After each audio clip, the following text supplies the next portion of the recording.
Yes. Hello, Or your everyone. seat back and tray tables in their upright position. God damn it. Well, now they're not. You fucking cut me off. Now they're all fucked up and jostling around because there's turbulence in this otherwise succinct podcast. Hello, everyone. I am Bill Worcester, a.k.a. Zazubaar. Now you may speak. Who the fuck are you? I don't know, man. I ask myself that question every day. No, it's Super Demon. What are you? What is this fucking like 2004? You're like, I don't know who I am. I just listen to Linkin Park and I try to figure out who I am. In the end, it doesn't even matter what I've done. Breaking the habit, I don't know. Pretty much. Anyway, it's DFS. You know the drill. You've been around, people. You've been around shady bars at night. You know how DFOS works. You come into the fucking bathroom, you do some science and some movie reviews and some Dragon Ball stuff off a toilet seat, and then you leave and you feel bad about your life. But for a moment, you did something kind of exciting by watching Dragon Ball in a toilet stall with two overweight white dudes, and in Japanese too. You have to read subtitles, so you have to do reading while you're sitting there in a toilet stall, and people are coming in and out. You know what this show's about. It's all frantic flailing in the dark in an attempt at humor. So, here we are. Indeed. And it's episode 98. Wow, everybody. Oh my god, that accursed number. Jesus. That number's gone so well for things in the past. Hasn't it, though? We're really close to 100 now. We are. We're going to have to do something for our 100th episode.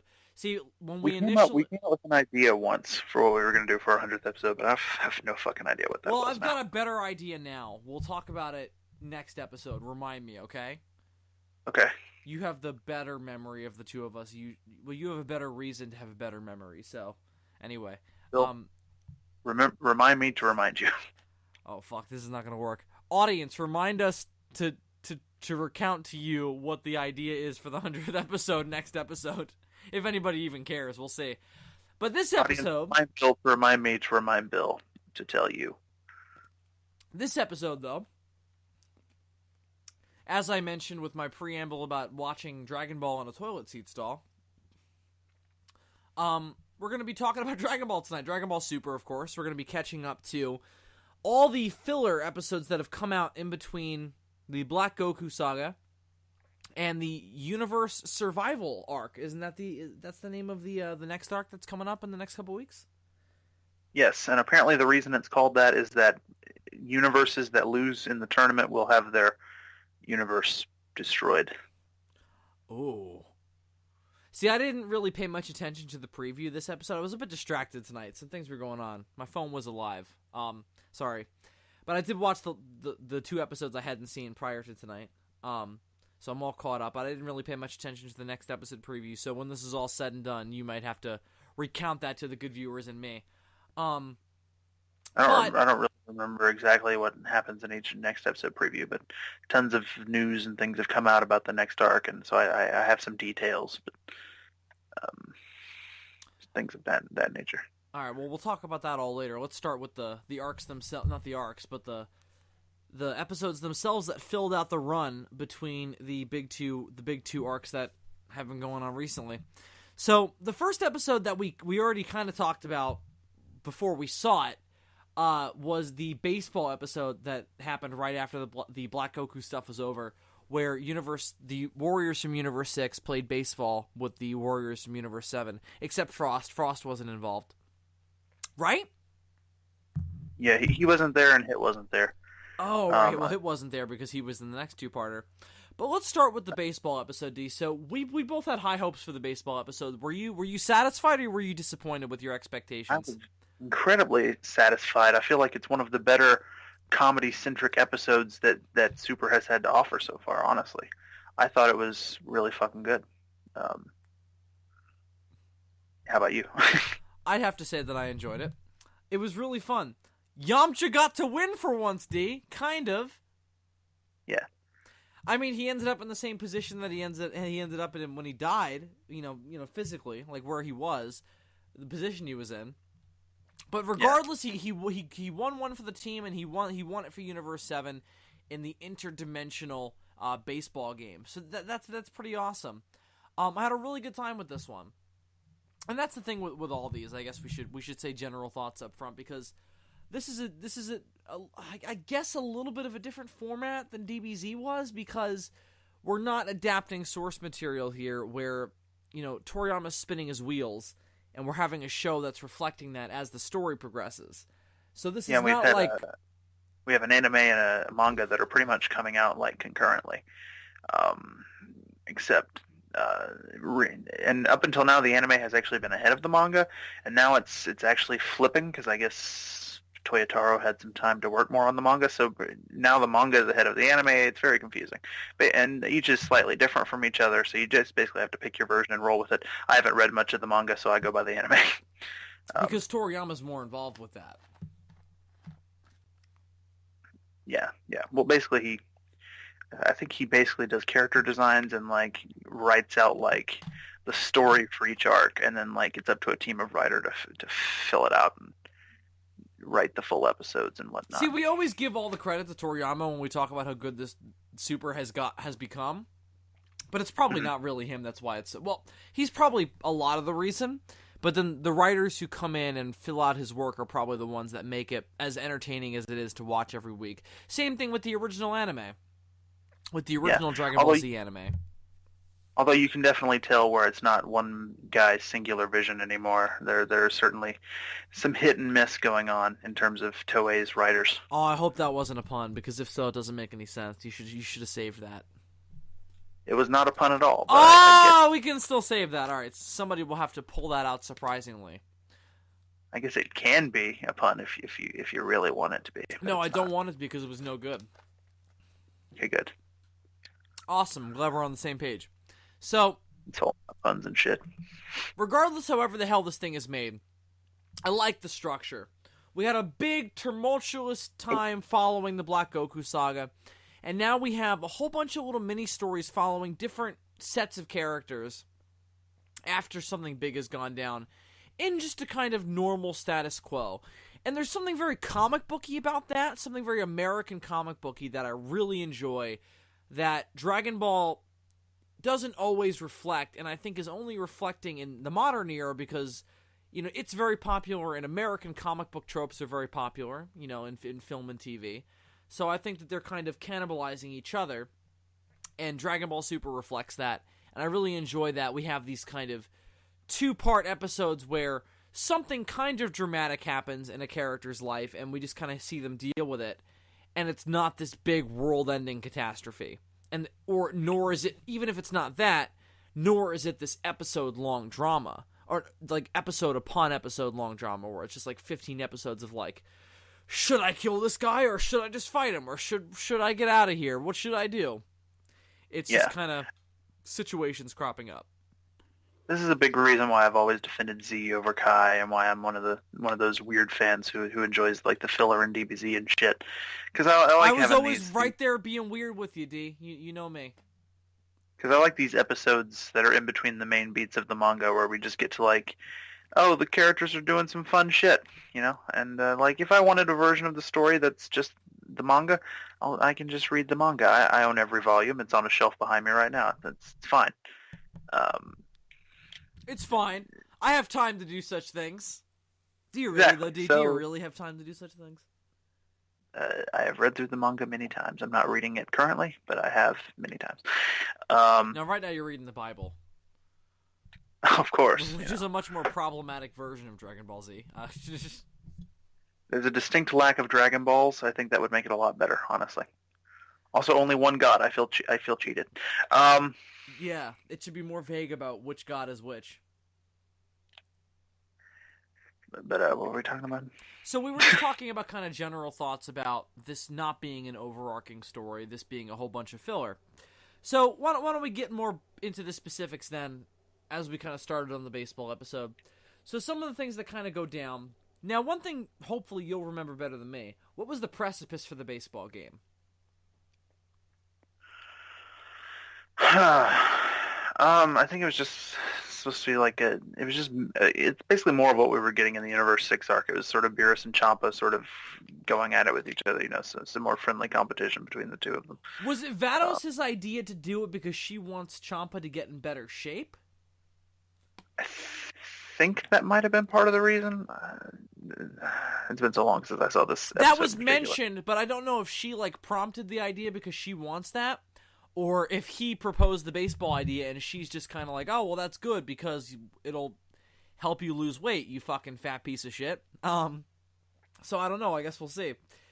But also, it seems like Vados, more emotionally, I suppose, more nurturingly, wants Champa to get involved with all this because it's good for him, because it reinvokes his vigor for life and fighting, which is what got him to be a god of destruction in the first place, and since then he's become very complacent, which Whis has been struggling to not allow to happen with Beerus, but Beerus hasn't fallen down that rabbit hole as much as Champa has. Beerus definitely still gets a real kick out of what he does and is good at it. Champa's kind of lost his way a bit. Yeah, it's funny. Today I was rewatching Battle of Gods, the movie, and it struck me just how much Whis and Beerus' relationship is just like the relationship between a cat and its owner. You know what I mean? In what way? Whis is always just like, you need to get off your ass and go do something, and Beerus is like, fuck it. You know what I mean? It's like that is very cat-like. Except usually to my cats I'm like, don't do that. You're such a fuck up. What are you doing? And even though Whis is infinitely more powerful than Beerus, even Beerus is, and he could crush Beerus in an instant if he was so inclined. Beerus still acts like because he's the deity in the relationship. He still acts like he's the big cheese or whatever. It's very cat human. I think you're totally right. I think you're onto something there, but I think it's more of a Beerus's character design, and assumedly more about the character, but I know for sure that the design is based off of Akira Toriyama's real life cat. So it may be possible that perhaps Whis has some elements of Akira Toriyama in him. I always said that. I always said that Toriyama's window into Dragon Ball Z was through Whis, because Whis is all powerful and all knowing and loves food and doesn't really have to fight traditionally in order to get anything done. He can just kind of be there, and that's all you need to do. But I think I think you're definitely onto something with that. I think that's really interesting. And there's a lot of that in Super, and there's always been a lot of that in Dragon Ball of Toriyama inserting himself into these different relationships and kind of analyzing it through that lens. But I think that Whis and Vados' jobs more specifically are to make sure that the gods of destructions are doing their jobs well by being the best kind of beings that they can be, like the kind of most, I guess the sharpest, the most well-honed, the most, full of vigor and adrenaline and aspiration and motivation, and not to just be, sloppy, lazy fucking douchebags who just go around doing whatever they want because they have power and nobody else has it. So I really enjoyed that element of this, and it touched my heart to see Whis and Vados bond over that. But more than that, to see Champa and the Universe 6 people training on how to learn baseball, and to also see the Universe 7 people all bonding over the baseball game, obviously. And to see Champa and Beerus bond over it a bit too with the friendly competition. The friendly competition obviously is the key, because Beerus and Champa can't fight, except they try to in this, with more dramatic results than last time when they fought on Beerus' homeworld. It was also very fun to see the Saiyans trying to play this game and overdoing it and then trying to underdo it. And we've seen Gohan play baseball before. Yeah, but that was like 2 minutes out of an episode. This is a full episode about that. I think it was longer than 2 minutes, D. I think you're underestimating there, but I'll forgive you. I just watched it recently. It was not. It was a very small portion of the episode. I see. I'll have to take your word for it. First episode. I think it was the first episode that he was in high school, actually. So you had all that set up at the beginning. Yeah, you're definitely right about that. So you have all that set up at the beginning of him meeting Videl and shit, and then you have him playing baseball, then he leaves the high school, and then I think you have Bulma making him. No, Bulma makes him the Great Saiyaman outfit at the beginning of the next episode. Because he's the golden fighter in the first episode that he's in high school. Yeah, it's hilarious that he has two superhero names, even though he only fought Super Saiyan once. And people are like, the Golden Fighter. Well, back to the baseball episode. Let's wrap up on it. I like the contrivance to get Goku and Vegeta to be on opposing sides. That's always fun. See, if you want me to be interested in a baseball game, you just need a Kamehameha in it. All right, take notes, ESPN. Don't they turn into Super Saiyan gods while they're playing too? I know Goku does at one point. Vegeta might. I don't remember. I don't remember either. See, we kind of watched these a while ago because I actually, mostly until the last two episodes, kept caught up prior to this, but Dylan kept caught up consistently, so he's obviously seen these longer ago than I have. Well, I remember the three mini arcs fairly well, but this baseball episode was just so long ago that, and so much of it is slice of life that I'm like. Well, I will have to say that I do agree. The three mini arcs are definitely more memorable, but even still, by the sheer nature of just these are just slice of life kind of moments in these characters' lives, they didn't blend together. But I just kind of was like, oh well, okay, that was fun. Now on to the next one until the next big arc. So these we definitely won't have as much kind of detailed stuff to say on these as we do like the big arcs because it wasn't as much of an emotional journey. It's just kind of, well, that was fun. We will definitely have some kind of transgressions about DBZ in general, I'm sure. We'll see what happens though. It's interesting though. Around this time, there seems to have been a bit of an effort on Toei's part to make Yamcha great again. Because not only did we have him, they know about all the memes. Not only did we have him being very useful in this episode and actually scoring the win at the end, which I love the way he did that, by the way. They found him in the crater and he was in the same pose that he was in when he got murdered by the Cybermen. But he was on plate and he was alive and they won. He won, man. Anyway, there was that happening, and then like around the same time that this episode dropped, we had that officially sanctioned Yamcha manga. You remember that? That's right. Yeah, that was weird. We talked about that one night. That was weird. Yeah, I read the first chapter of that. The second chapter is bound to be out by now, but I haven't read it yet. I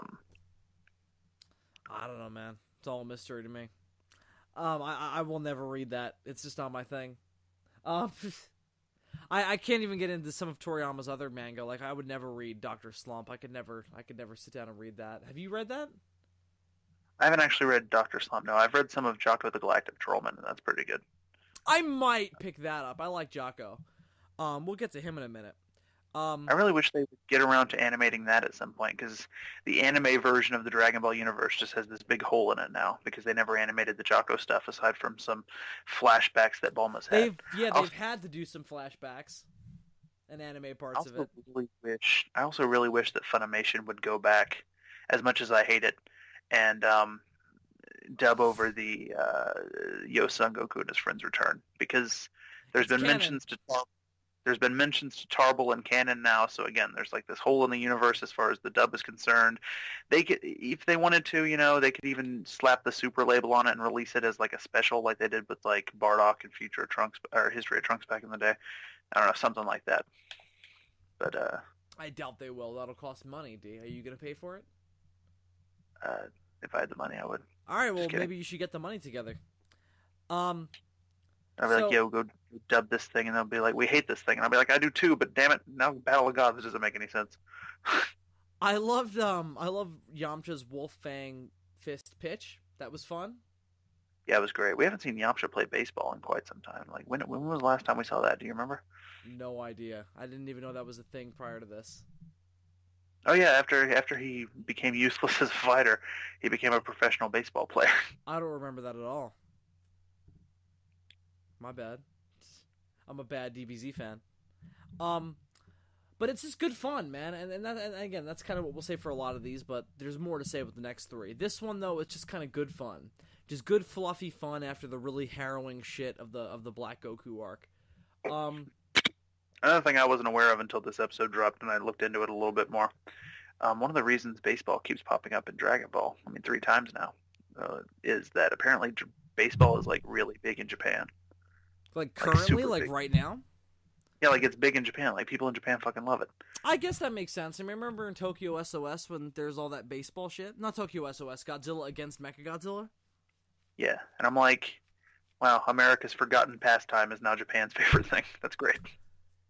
Well, I wouldn't say it's America's forgotten pastime. It's just been replaced by football Yeah, but and the Kardashians, I suppose. mm, Well, all right. So if I have any criticism of the baseball episode, none really jumped to mind. I guess maybe we should stop dancing around flipping tropes on their heads so often when we're not going to follow through with it. Because I can tell that that's the idea is, oh, look, we're going to flip tropes on their head because we know what you guys want and we're going to give it to you in small doses.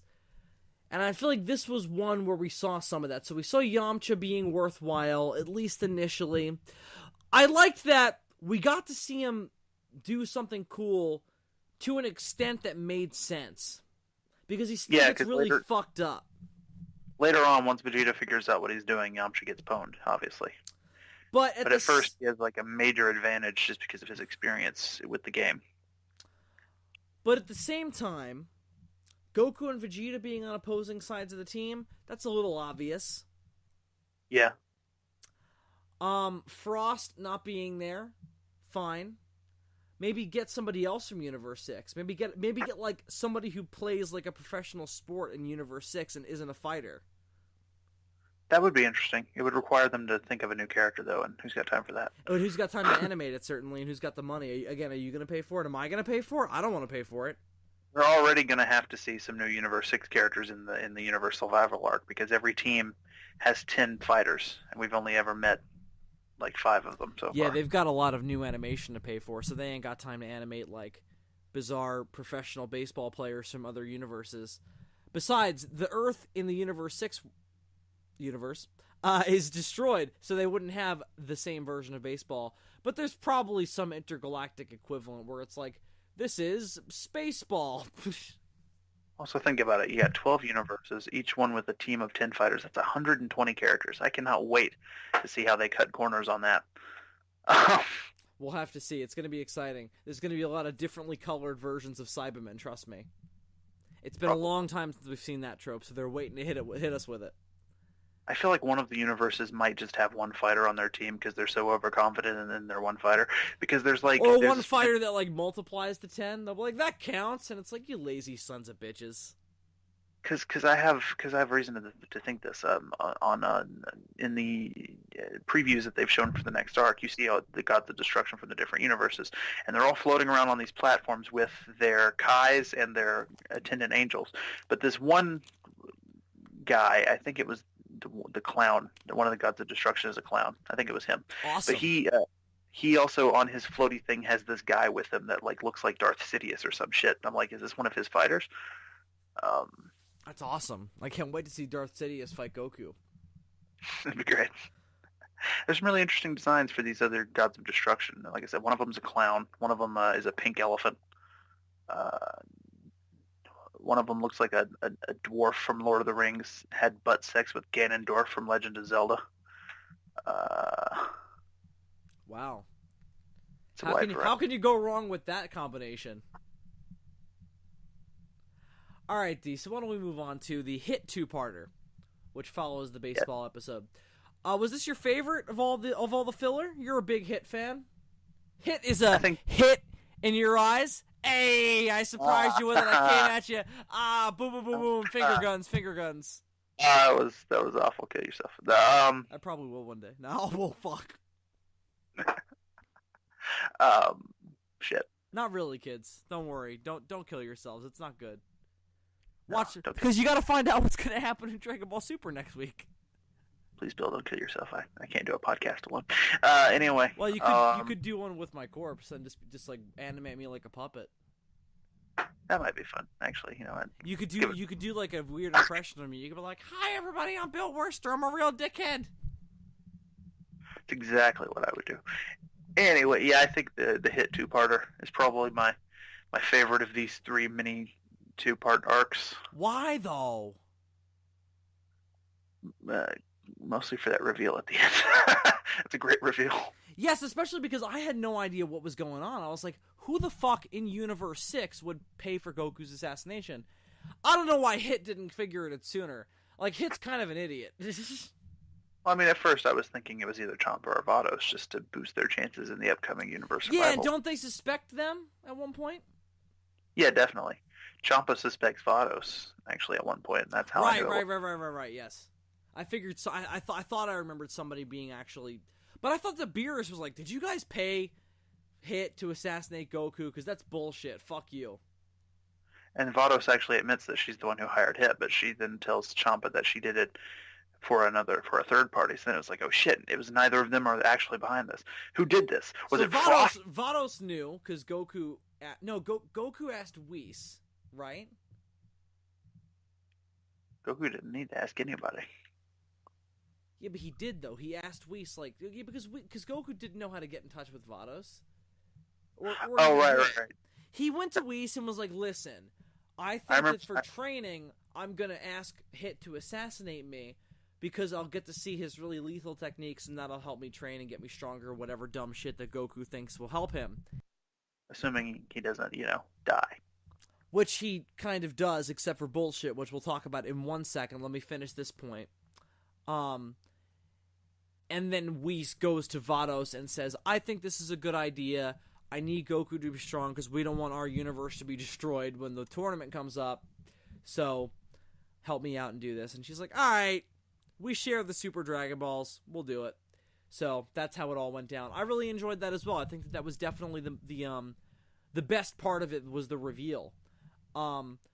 But all the build-up was really good, too. All the stuff with Gohan and Goten and Piccolo was good. It was nice to see them be in there and relevant.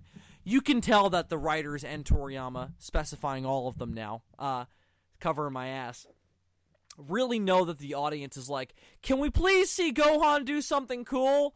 And they've been really conscious about it. We've always seen him excusing it, like, I'm trying to be a productive member of society and a father and a husband and a son and a father and a son-in-law. And all that. Yeah. I have no problem with the way their approach has been. A lot of people do. I think it's been very natural and made a lot of sense to me. Yeah. We should continue talking about that when we start talking about the Great Saiyaman two-parter. Well, yeah, but it is relevant here because Gohan pops up because Goten is like, Dad's acting weird because Goku knows that Hit's onto him. And so they follow him around and they do that together. And they witness the fight between Goku and Hit, and then they also find his dead body. So let's talk about that first episode first, because I really enjoyed that. I really enjoyed Goku walking around town, trying to sense where Hit was, not opening his eyes, bumping into shit, or just narrowly avoiding bumping into shit and causing problems. And Goten and Gohan wandering around following him. And one thread that I thought was interesting that I believe was carried through all of these episodes except for the baseball one, which was kind of separate from these other ones, is that Goten thinks that Gohan's Great Saiyaman getup is lame now. He hasn't always felt that way. He used to think it was cool. But it starts in this first Hit episode because I think Goten is like, we should wear disguises so that way Dad doesn't recognize us. Gohan's like, okay. So he puts on his Great Saiyaman disguise, and then he gives Goten the helmet, right? Or the bandana and sunglasses. Yeah. And he's like, you can dress up too. And he's like, oh, this looks lame. I don't want to do this. And Gohan's like, what do you mean lame? You used to think this was cool. And he's like, yeah, but you do it like every day now, and it's getting weird. I liked that a lot. Yeah, there was a scene like that in Z, too. I don't remember if it was with Goten or with Trunks. I think it was with Trunks, actually, because when Bulma first made the outfit, Trunks was like, can I have one too, Mom?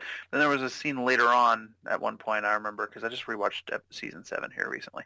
There was a scene later on where Trunks was talking shit about the costume, and Bulma was like, I thought you liked it. And he was like, yeah, but no, not to wear every day, you know? That seems to be the point of contention. Like, it's fine once in a while, but not every day. And Gohan himself seemed to feel that way after a while. But then recently, I think because of the fans' outcry to see Gohan do stuff, there's been a resurgence of Great Saiyaman. I think for a reason, but we'll get to that. Let's finish up on this hit stuff.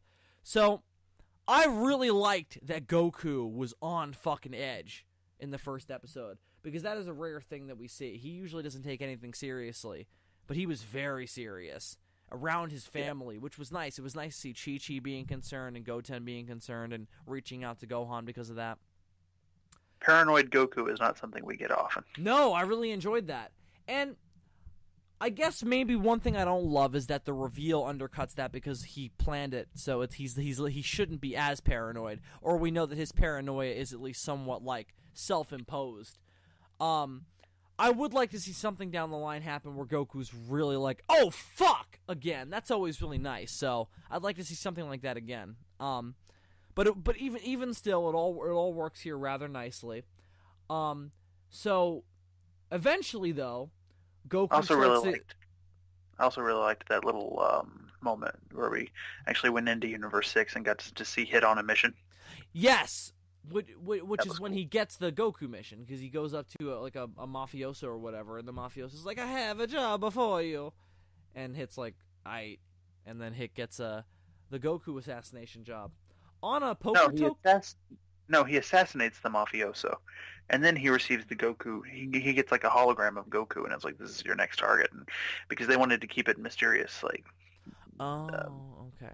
See, because at first, because I knew that was the plot, that Goku was gonna be, where Hit would be assassinated. Hit would be hired to assassinate Goku, and I thought like, oh, is this mafioso guy gonna ask Hit to assassinate Goku? Then no. Hit killed that guy, and then he received the Goku mission. And we don't know from who until later on. Find out that Vados gave it to him. Right. So the biggest problem with this, I think, Hit and Goku eventually square off. Hit totally fucks Goku up with some new moves. A seemingly more advanced version of his, time pausing technique, where he pauses time for a few seconds, and then he, is able to adjust himself to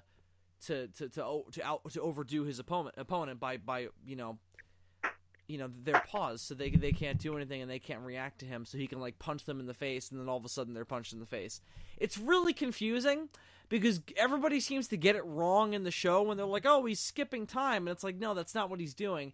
He's pausing time, doing something, and then time restarts. It's all a matter of how long he pauses, which is how long you have to skip in time in order to predict his next move, which is what Goku figures out in the Universe 6, that saga. But that's void now because Hit's doing something completely different and 10 times more confusing. Anyway, before we figure out what that is, they fight, and it seems like Hit kills Goku and does his job. And Goten, Gohan, and Piccolo stumble across Goku's dead body and are mortified. That's the end of Episode 1. And also the opening of Episode 1, it's bookended, right? Yeah. That was an interesting thing that they did. I liked that a lot. I thought that was cool. I thought that was really cool. I don't. As far as I remember, they've never done that before. So it took me by surprise because like they showed the end of the episode at the beginning, and for a minute I was like, "Wait, does it open like that?"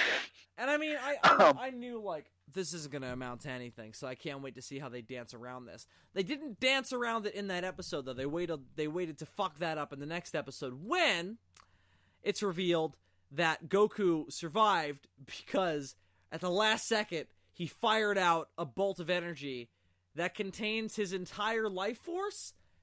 And after Hit leaves and, Goten, Gohan, and Piccolo are there, it comes back and re-energizes him. I don't think the idea was him firing his life energy into the air. I think the idea was he gave himself a jump start, basically. He restarted his own heart. Why wasn't Piccolo able to do that then? It's like a really crazy defibrillator. But Piccolo was trying to do that too, right? Maybe.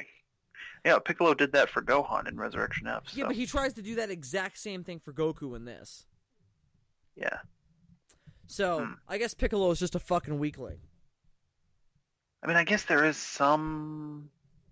Like when I saw it, I was like, nothing. There's no evidence of that earlier on in the universe. And then I got to thinking, I guess it is kind of similar to how Goku gave some of his energy to Frieza at the end of the Namek arc. Yeah, I think that's supposed to be the idea. I read it as like, when I read the subtitles, it seemed to me like, oh, okay, so he sent out a whole bunch of his life energy into this ball, enough to like bring him back from death. Which is bullshit. Yeah, okay. I think it's bullshit. I don't think it makes any sense. Because if it is jump starting, it doesn't make any sense given that hit killed him. Yeah. Unless his blast is just so strong it overcomes death. Well, if the idea is that hit stopped his heart, and then that blast came back and like defibrillated him, then it would all be a matter of as long as it came down in enough time, then it would work, because that's how it works in real life. But again, I reiterate, I guess Piccolo just wasn't strong enough to do that. Maybe. It's kind of vague and confusing. You could say that about Dragon Ball Super. You could, yes. Not all the time, but certainly often. So I think that's probably the biggest misstep of this whole thing. That really took me out. It's a cheap way to get around it, and it kind of took me out for the second part.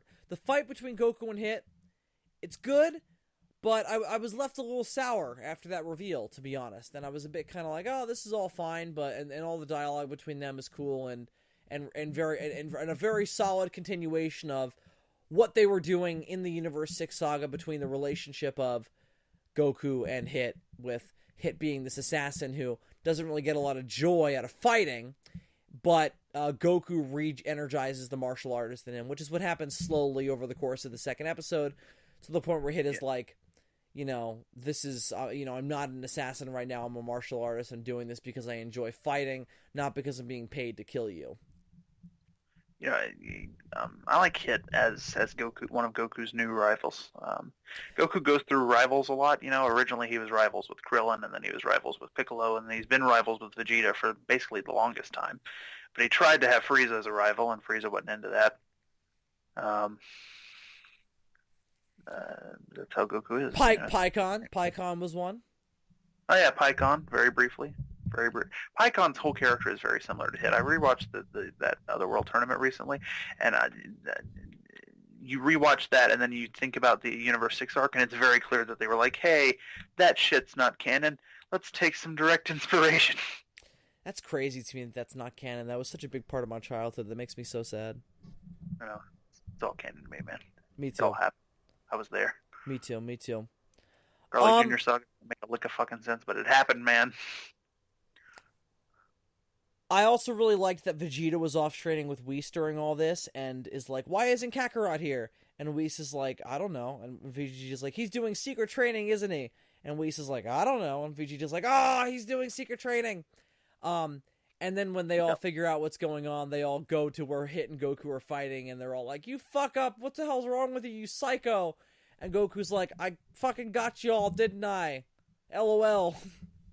Damn it, Vegeta, he was out sparring with his new rival, man. You've been replaced, These it did kind of feel like Vegeta was like, excuse me, who are you sparring with? Like, it was a bit of a cheater situation, wasn't it? Where like, I guess who would be the cheaters host in that instance? The kind of Chris Hansen, I guess? Yeah. Except not pedophilia, at least as far as we know. Whoever revealed that was going on. Yeah, Chris Hansen was To Catch a Predator, wasn't he? Yeah, he was not Cheaters. I don't remember who the host of Cheaters was. I never watched Cheaters. I did watch To Catch a Predator though. Riveting television. We should talk about that on DFOS some night. I remember who hosted that because of an episode of The Boondocks where he got raped in the butt. No. To Catch a Predator. Chris Hansen. Oh, he got raped in the butt on Boondock Saints. Oh no, not Boondocks. Not Boondock Saints. Boondocks. Yeah, The Boondocks. It's like one of my favorite episodes of The Boondocks. So there's this guy in prison, because right? a dude gets raped in the ass? No, it's just a great scene, and the episode beyond that is great.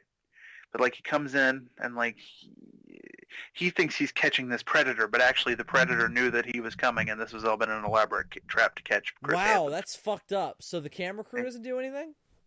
Yeah. The predator's like, I know who you are, Chris Hansen. See, I calls you Chris Hansen. And nobody tries to stop this? No, it's pretty great. Huh, interesting. So D, back to Dragon Ball Super. I like I the love that mixed for television. I like the hit two-parter a lot. Again, my only real problem with it is that energy beam shit. That was dumb, but everything else was really engaging and tense on a level that the baseball episode just couldn't do, because of its story. So it was nice to get that. And the next one has a bit of tenseness, but in a different way. So this definitely hit that note better than any of these episodes that have filled the time between arcs.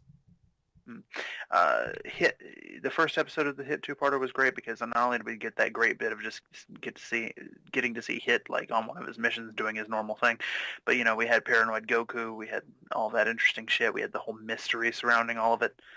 And then the second part, like you said, there was that weird energy beam shit that I also wasn't a huge fan of, but it was a decent filler fight between the two of them. There were some animation inconsistencies, though, because like a different guy handled the second half of the episode than the first half. So. Oh, I didn't know that. Yeah, none of it is bad animation. It's just done in a slightly different style because all of the animators that work at Toei have different styles, obviously. And they're like, I want to put my stamp on this show that's supposed to look the same every episode. Strangely enough, it's like probably their two best animators working together on an episode, but their two styles just are different enough from each other that it becomes kind of noticeable. Interesting. But, I wish that they would get on the same page. I mean, I didn't notice it, but you just want consistency. I have definitely noticed that the fights are all a lot better than they were in the beginning, though. My God, all the fights are really satisfying now. Yeah, in general, Super has just gotten so much better about that shit. It is. I mean, every episode that we talk about this, I just feel like it's like watching DBZ as a kid again. Every week I have new satisfying Dragon Ball to watch, and it's great. Yeah, and now not only do we get a new sub episode every week, but we get to see one of the older ones dubbed and get to see it with the English cast for the first time every week. Yeah, why don't we talk about that for a hot second? So I'm not caught up. I haven't watched the last two, I don't think. I watched the first 2, maybe 3 episodes. It's great. Yeah, I fucking love it. The animation looks really good in high def, and man, the voice cast is on point. The adaptation and the writing is fantastic. It's a different chick doing Kid Trunks' voice now because the other girl couldn't do it anymore. It was too hard. It's spot on though. They do a great impression of that other chick. You can tell a little bit, but it's not bad. It's quite not good, as much as you can with Bulma. Bulma, it's really apparent, but that's okay because the new chick they got is still good. It's actually interesting because when I went back and rewatched season 7, I realized the chick that used to do the Kid Trunks voice, the first time you ever hear him in that show, she very clearly did not have it figured out yet. Interesting. And like the more she did it as the season went on, the more it settled into what we know. Right. But anyway, the whole cast is back other than that chick. And whoever the new person is that does Bulma obviously isn't the same person that used to do Bulma, but we're used to that now because we've had her for the 2 movies. My favorite part of it so far has just been hearing King Kai and Goku go back and forth again with Sean Schimmel's voice. It's really awesome and nostalgic and very funny. It is going to be weird for me when we get to the Resurrection F stuff and having to hear that Frieza voice week to week. I grew to like that Frieza voice watching the Resurrection F movie, but I don't know. I was one of those. Again, I'm one of the weird exceptions when it comes to DBZ fans. I like the original Frieza voice. Me too. I'm with you, D. It is going to be weird. I forgot that we were going to get that. Yeah, because I don't even know if it was good in Resurrection F, though. I'm sure it'll be good in the show. I don't even know if that chick that used to do the Frieza voice is even still alive, honestly. But maybe she went up into space and never came back. Maybe she was sent to the next dimension. Maybe. So let's go to the next arc, shall we? So why don't we go to the Great Saiyaman movie arc, D? I think that this is my favorite. Nostalgia reasons purveying above all. It felt definitely my second favorite of the 3, and it's very close to the Hit one. Very close. I feel like that's just because it felt like a direct sequel to the Buu Saga more than anything else. We're picking up with Saiyaman where that left off, where Saiyaman kind of disappeared after Majin Buu was defeated, and now now that Gohan's back in action and training again and fighting. We've been seeing him again, and now they're doing this movie, Great Saiyaman versus Hercule. Do you think that that's a nod to BVS? I think it is. Yeah, probably. It did strike me as a little weird that Gohan is surprised, though, that they're making a Great Saiyaman movie, because there was actually a filler episode in DBZ where some people were filming a Great Saiyaman. Not canon, though, D. Okay, fine. But, like, the Great Saiyaman... To be fair, you're usually the one who points that out to me, so... But still, like, fuck it. You know what I mean? There's some shit there's an episode of Z where he stumbles across some people filming a movie out of Great Saiyaman, and it actually progresses kind of similarly to how this does. He gets roped into, like, doing a stunt for them or whatever, but then he winds up flying off halfway through because there's danger. Yeah, this plays it as much more like adult, where it's like he actually takes it on as a job and does a really good job of it, and is very nice to everybody, and everybody really likes him and respects him and everything. And then also, interesting tidbit that I noticed in that episode of Z, where he stumbles upon the camera crew making a Great Saiyaman movie, the fucking director in that movie looks just like it's the same character model. I don't know if it's supposed to be the same character, probably not, but it's the same character model as Commander Red from the Red Ribbon Army way back in the day. Oh, I don't know. I love and his second in command, his DP, is the same guy that was with him in the Red Ribbon Army Saga 2, Colonel Black, the black guy, you know. I really loved their version of a director, though, on the set of the Great Saiyaman movie in this new two-parter, where the assistant director was doing all the work, and the director was just sitting there just confused and disoriented until Gohan starts doing cool shit, and then they wake up and they're like, oh, I have to do stuff now. This is awesome. I'm gonna work now. Until they're motivated. You can tell at first he wasn't feeling this movie. He felt it was beneath him, but then he saw Gohan doing his thing. He was like, yes, I am inspired. And clearly, whoever wrote that, whoever's idea that was, has been on a film set. Because they know how that works. Directors will sleepwalk unless motivated to do otherwise. Good or bad. I really enjoyed all that. The movie element of this was awesome. It was kind of like an Entertainment Tonight meets Beverly Hills 90210 version of Dragon Ball Z with Gohan, Videl, a tween starlet, and a dickhead movie star. It was really fun. And then there was an alien subplot thrown in on top of it. It was also kind of Doctor Who in that way. Maybe a little Power Rangers-y. This guy is the biggest dickhead that I think I've ever seen in Dragon Ball. Yeah, he's like Shia LaBeouf meets Justin Bieber. Who else is a terror of an action star? I don't know. Meets Bruce Willis. Another interesting Red Ribbon Army connection, though. He kind of looks like Colonel Blue from back in the day. Anyway. He's a fucking monster. He's one of those actors where he's like, I know that I will always make money, so I don't care. I don't know how it's possible that this asshole actor is a less likely character than fucking, like, Frieza and shit. But he is. He's, like, my least favorite person ever now. Well, because at least Frieza has some class. This is he's definitely, like the most unlikable villain in the history of DBZ. You know, DBZ villains go by strength, in which, you know, like, Chi-Chi is the strongest. But, you know, he in terms of the slimiest, least likable, he's definitely up there. I totally agree. But like Frieza will destroy your planet. This guy tried to convince Videl that Gohan was cheating on her by setting up an elaborate ruse in which he took pictures of Gohan making out with a young actress. Like, that's just a dick move. Yeah. I really liked how all consistent the characters were on top of that, too. Videl didn't buy it for a second, which is great. Gohan had to be really tricked into it to even fall for it. And also, the tween starlet, who didn't want to do it in the first place until Barry blackmailed her into doing it, had to be tricked into doing it herself when, you know, she went up on the roof and Barry followed them up onto the roof.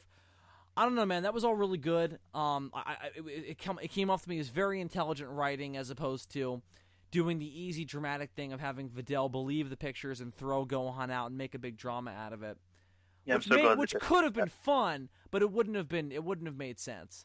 Really, they didn't have enough screen time to really pursue that version of the plot. And if they were gonna do that, I would want it to be legitimate, where Gohan really had feelings for the girl. Yeah. Well, it's much more consistent this way because I don't believe that Videl would buy any of that dude's crap for a minute. And like, but even though I believe that about her character, it still surprised me. Like, I was watching the episode and I thought, oh God, Videl's gonna I buy it was for a second. fucking riveted the whole time, man. I was like, oh my god, what's gonna happen next? It was very different for Dragon Ball Z. All of this has been. The hit two-parter was very different. The baseball episode was very different. The next one we'll talk about. We'll talk about that in a minute. But this was also very different. Just Hollywood movie stuff meets Dragon Ball Z. It was awesome. Like I was like, oh no, yeah, they're probably gonna do that. Like I was convinced, like Videl's gonna buy it and then Gohan's Oh, gonna me do too. something. I was bought sold because of all the But Beverly Hills 90210 stuff. I was totally sold on that.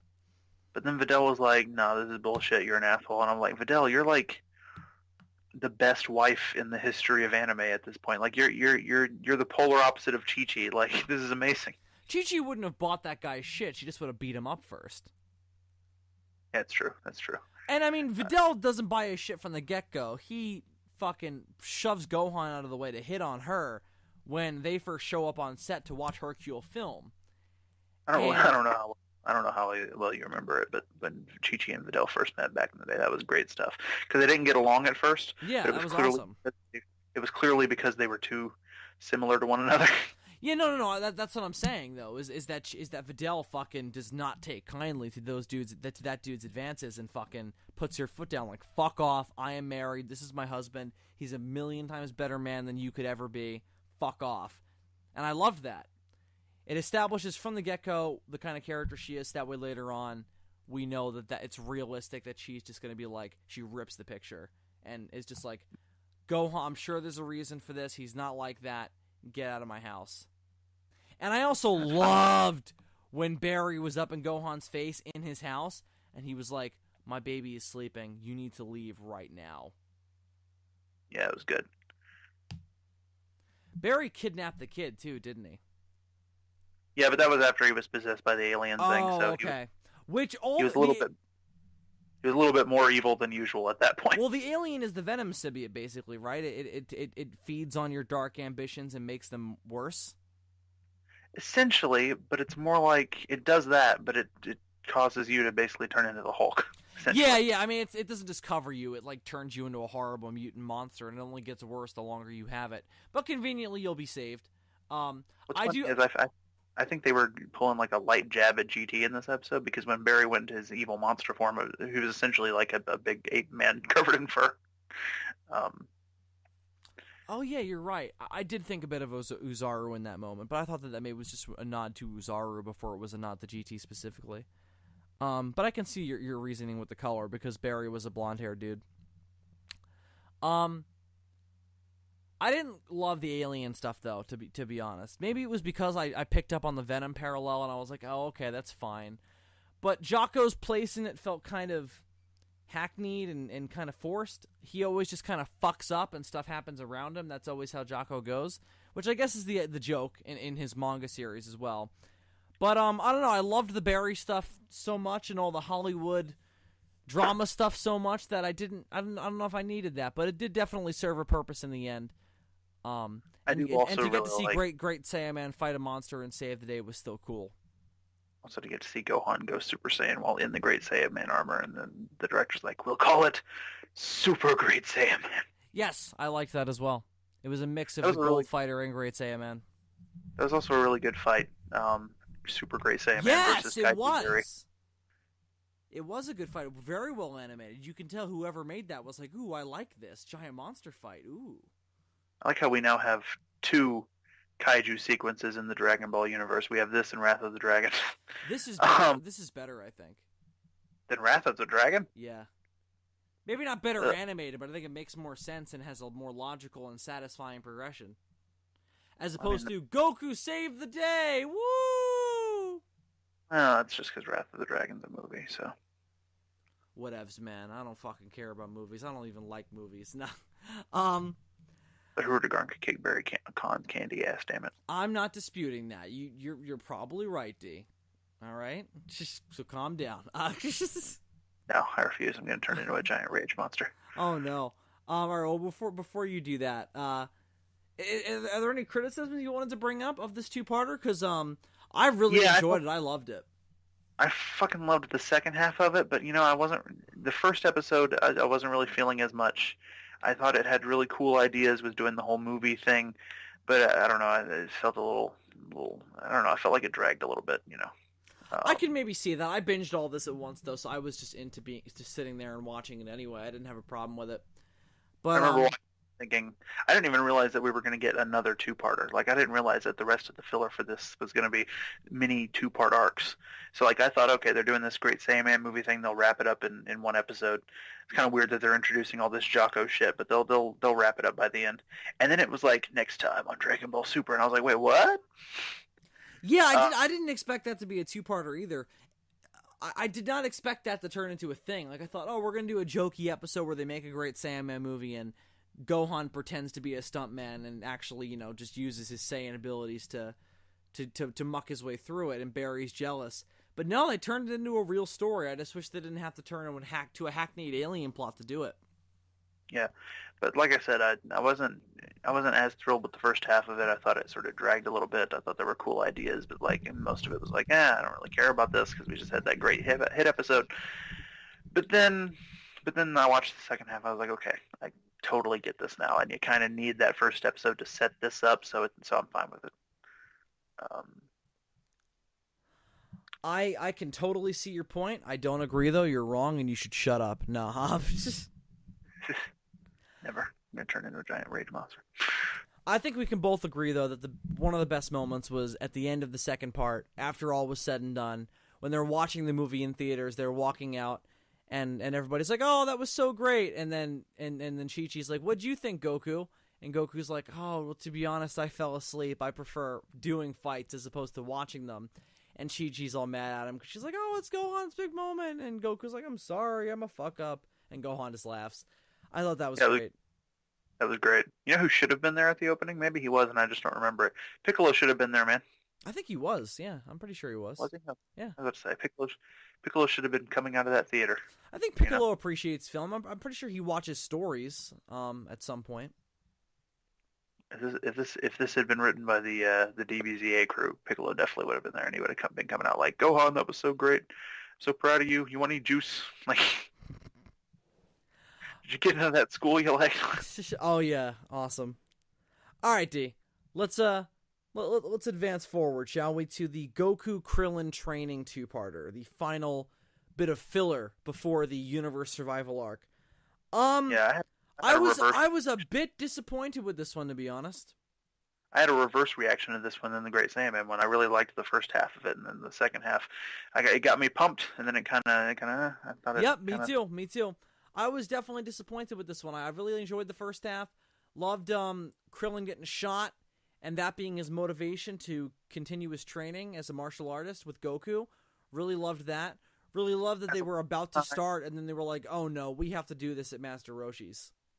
As a longtime fan of this universe, I really like it whenever they get all nostalgic for the old stuff. So Me too. Which is what I enjoyed partially about the Great Saiyaman stuff.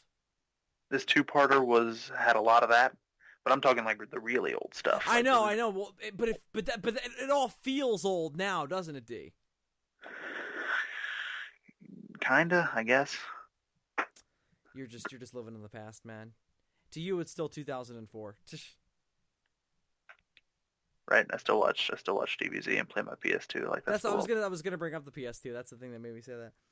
But the first part's really great because there's real depth to it.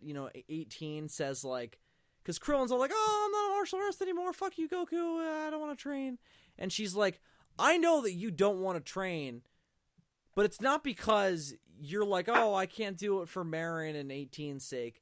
It's because you're scared to get involved with this new level of shit that Goku and Vegeta and everybody are into." And Krillin's like, "God damn it. She's right. Wait up. I'm a dickhead. I'm a weak, coward, limpy dick motherfucker."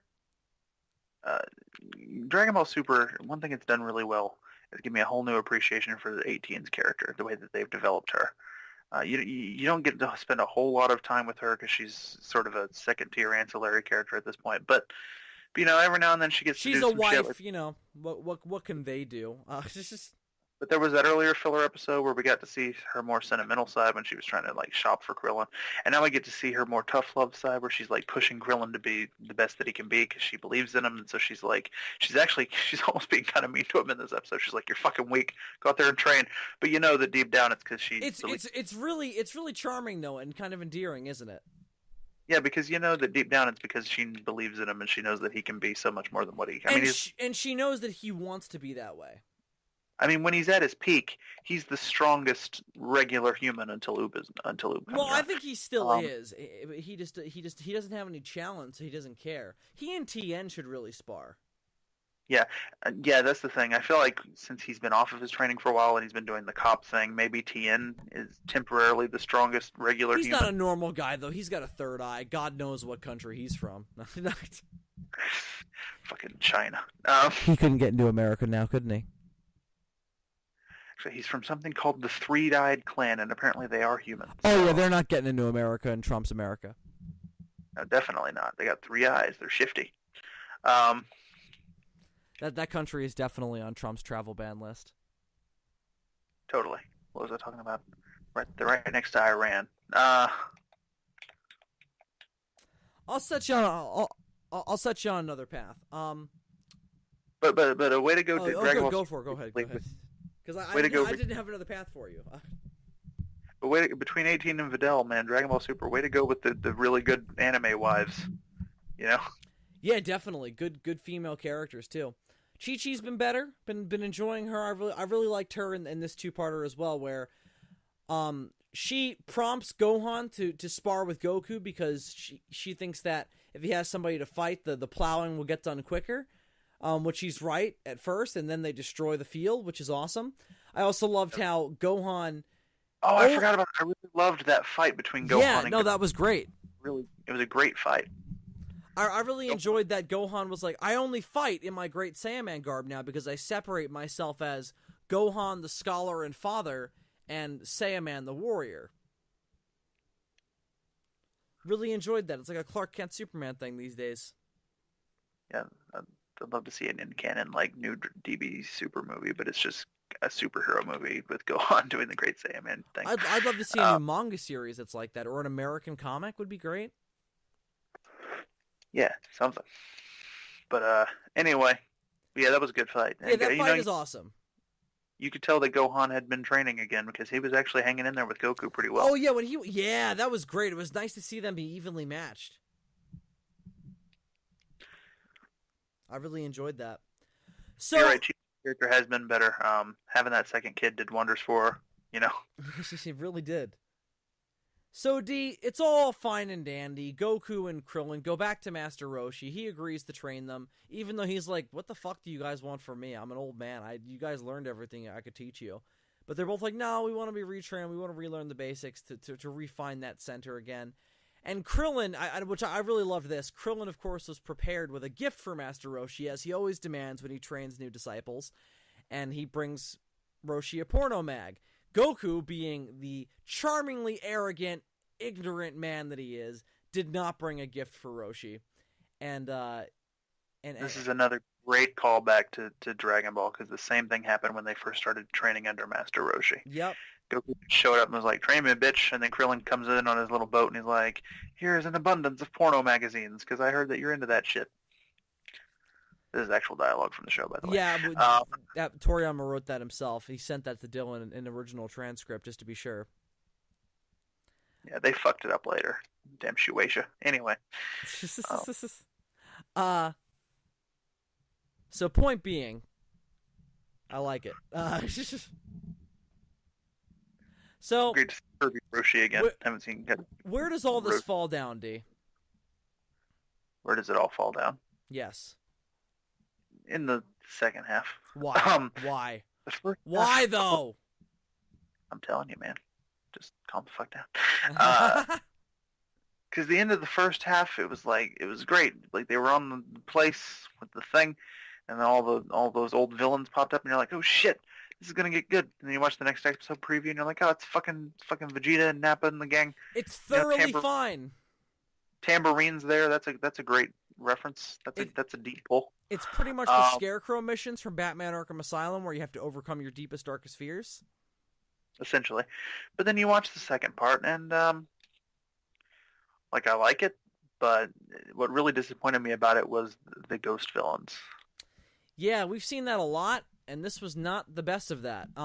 So they're sent on a quest to find a magical herb for Master Roshi. Hey, getting that herb, son. It's rainbow herb too. It's special. I do like that this is an explanation for how Roshi lives so fucking long. Well, he always had the immortality elixir, but this is a more direct kind of visual for that.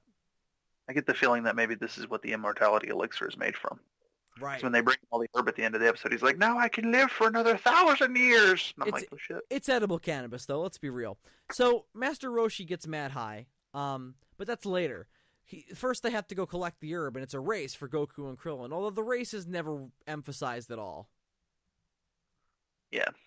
It's pretty much just a tag team battle for survival against all the villains who have basically almost killed Krillin in the past. Literally, they do flashbacks of every single villain that has either killed or incapacitated Krillin. Frieza, fucking Cell, fucking Deborah, fucking Majin Buu. They didn't do Cell. Cell never directly killed Krillin. My bad. Everybody else I said, though. It was Tambourine, Frieza, Boo, and then Deborah, which was weird. They should have done Deborah and then Boo, because up until then they were going in order. So it just struck me as kind of odd that they did Boo. That was weird. You're right. But the other weird thing was when they showed the Tambourine death, that was reanimated. But then when they flashed back to all of his other deaths, they just used the stock footage. So I'm like, why didn't they just use the stock footage? That was weird. From Dragon Ball. Maybe they lost the footage? They've always been pretty... Yeah, but it's on all kinds of DVDs and shit all over the place. Yeah, and they don't give a fuck about quality either, you can tell. They've always been kind of inconsistent about that, though. Like back during the Black Goku stuff, sometimes they would show a flashback of Future Trunks from Z, and it would be just stock footage, and then other times they would reanimate things. It was like, well, make a decision. Like, what are you gonna do? Make up your damn mind. Yeah, no, you're definitely right. So, I mean, if you don't want to spend the money to reanimate it, whatever. I will gladly just watch the stock footage again. I would like reanimation because it shows a little bit more effort and care on your part. But it's cool, whatever. It's not bad, though. Nothing about it is bad. It's just kind of bleh. Yeah. I think that's definitely the best way to put it. I wish that something a little more interesting had happened, or they had done something more interesting with the idea of fighting the ghost villains, as opposed to just, oh, they're floating around, and if you just face your fears, you'll be fine. Which, by the way, in canon, Ghost Nappa. Just saying. Ghost Nappa. I do like, though, what it ultimately does for the character of Krillin. I like what it means for the character of Krillin. I like that it's sort of him coming back to his roots and deciding that he's going to pursue fighting again because he's in this universe survival arc. And when they announced the team for Universe 10, he was one of the ones that people were like, really, should Krillin really be on this team?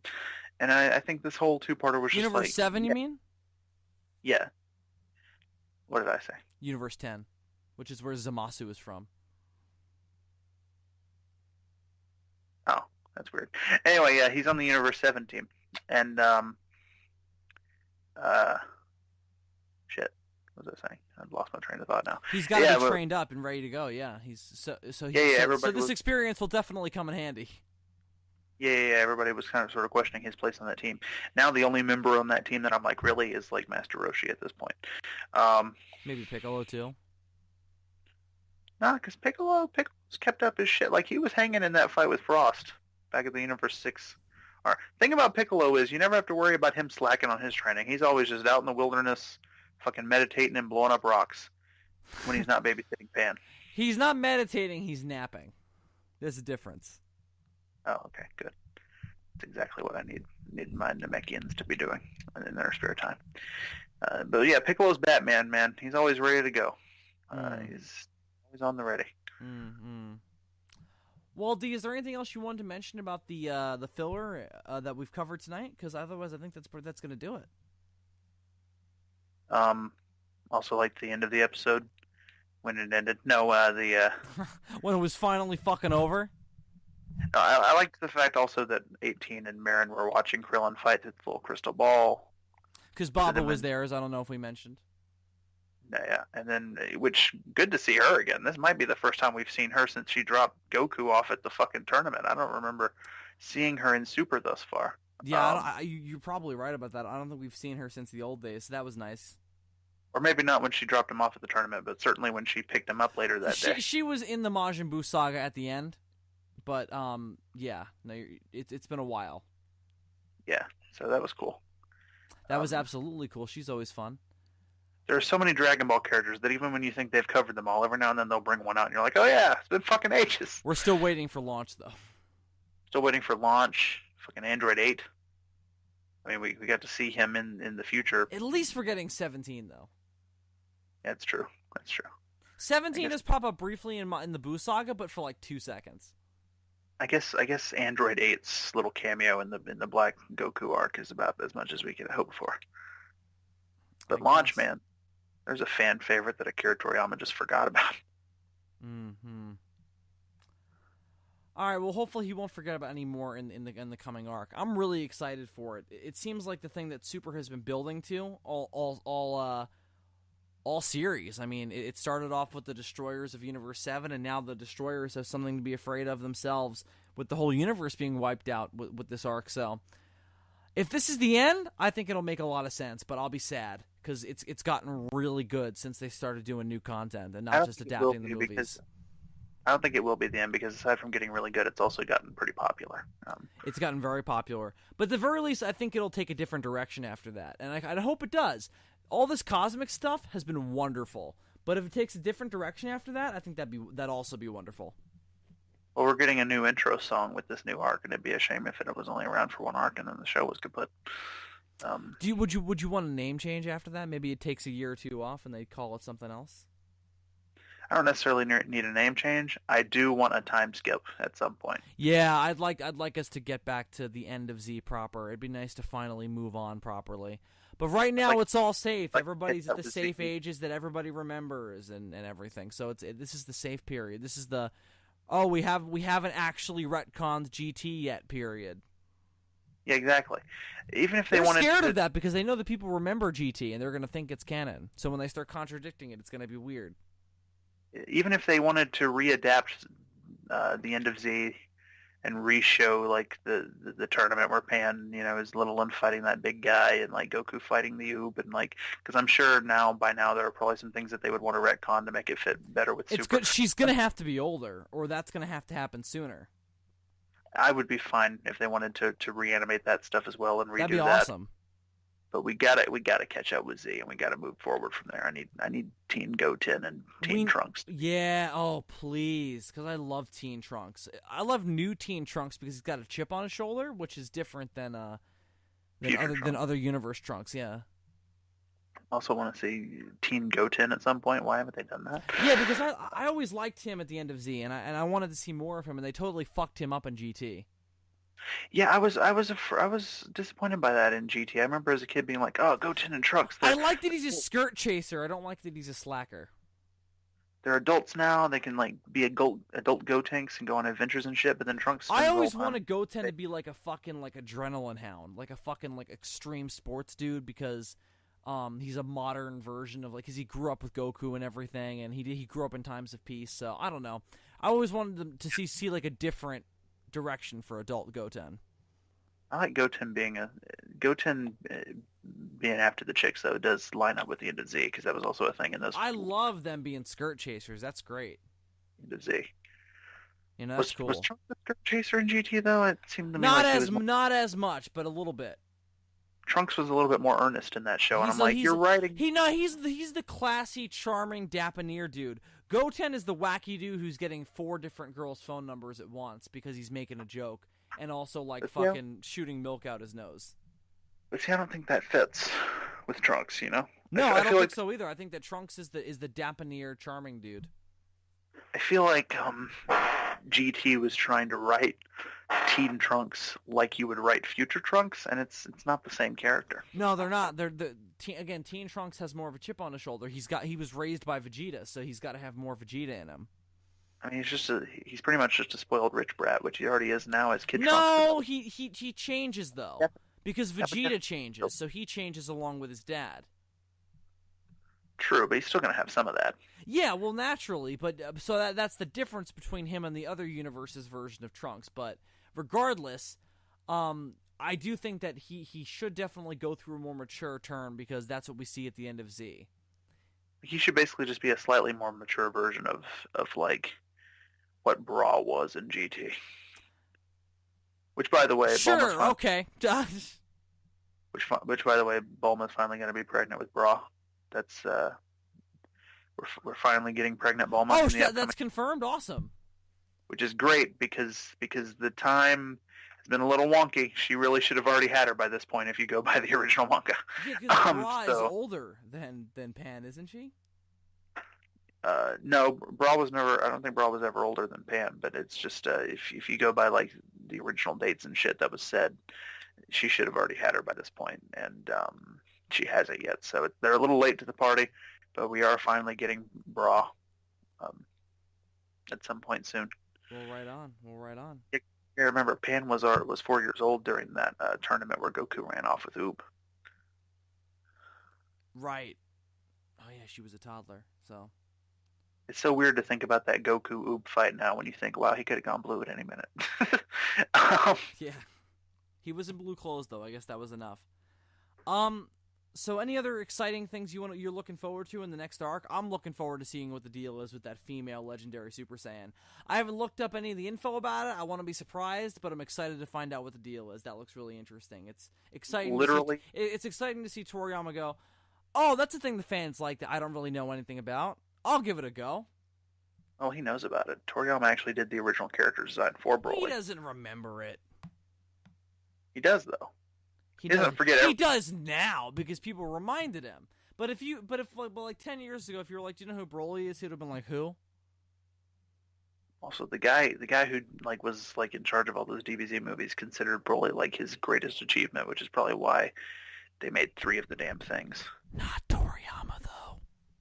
Personally, I'm more of a cooler fan myself, but whatever floats your boat, man. Whatever strokes your Piccolo there, you know. All right, on that, I think it's time to wrap up. So, next week it's going to be episode 99. We should probably do something a little special as preamble for episode 100. But do you want to do science next week? Sure, why not? I've got a lot of articles saved up. I've got plenty to cover the hour, so why don't we do that? And the next episode, if we remember, we will announce the special idea that I have for episode 100. D, I'll tell you after the recording, don't worry. Look forward to all that next week. All right. So we hope you'll continue to join us on the Demons from Outer Space. Until next time, I'm Bill Worster, a.k.a. Zazubaar. I'm Super DM64.